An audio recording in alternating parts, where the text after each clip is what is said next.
आज हम बना रहे हैं मज़ेदार घिया गोश्त। और घिया बिल्कुल जल्दी से आपका गल जाए उसके लिए ख़ास टिप भी आज आपको मैं बताने वाली हूँ। बिस्मिल्लाहिर्रहमानिर्रहीम, अस्सलाम वालेकुम, वेलकम टू माय चैनल। चल जो फटाफट रेसिपी शुरू करें।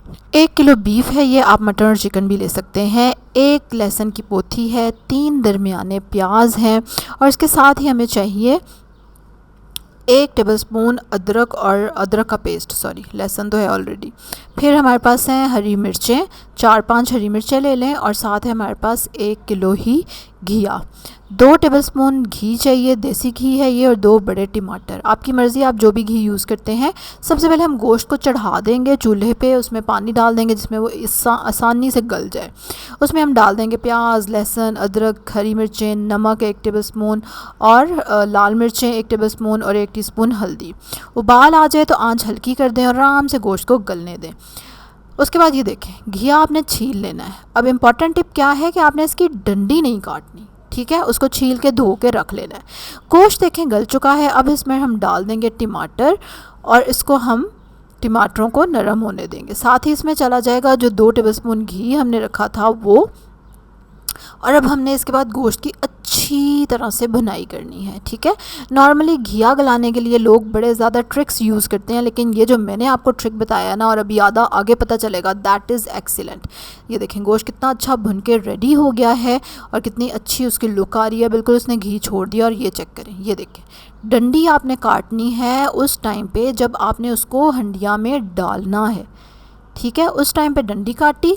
और उसके नंबर 2 ये कि बड़े बड़े टुकड़े काटने हैं, बड़े, ये देख रहे हैं आप, बड़े बड़े टुकड़े काट के उसमें डालने हैं। छोटा छोटा मुनचुन करके डालना नहीं है। कई लोग गलाने के चक्कर में उसको छोटा छोटा बारीक बारीक भी काटते हैं कि शायद ये उस तरह की लुक आ जाए, लेकिन वो नाकाम हो जाते हैं। इसलिए ये चीज़ आपने फॉलो करनी है जो मैंने आपको अभी बताई है कि आपने डंडी उस वक्त काटनी है जब हांडी में डलना है घी ने।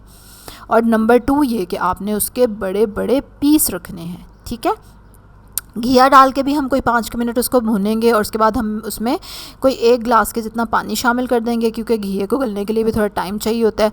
उसके बाद इसको उबाल आने देंगे आप और कवर कर देंगे और आराम सुकून से कोई 15-20 मिनट लगेंगे और इंशाल्लाह घिया जो है वो आपका गल जाएगा। आप उसको चेक कर लेंगे उसके बाद, ठीक है। चलो जी, अब हम इसको कवर कर देते हैं और आपने इसको उबाल आने के बाद आँच को हल्की कर देना है, ठीक है, ताकि अच्छे से घिया हमारा गल जाए। और ये देखें, ये देखें, चेक करें, इतना ज़बरदस्त घिया गल चुका है। 30 मिनट लगे हैं इसको। ये देखें, मैं तोड़ के दिखाऊँ आपको, देखा आपने, ठीक है। हाँ, ये देखें।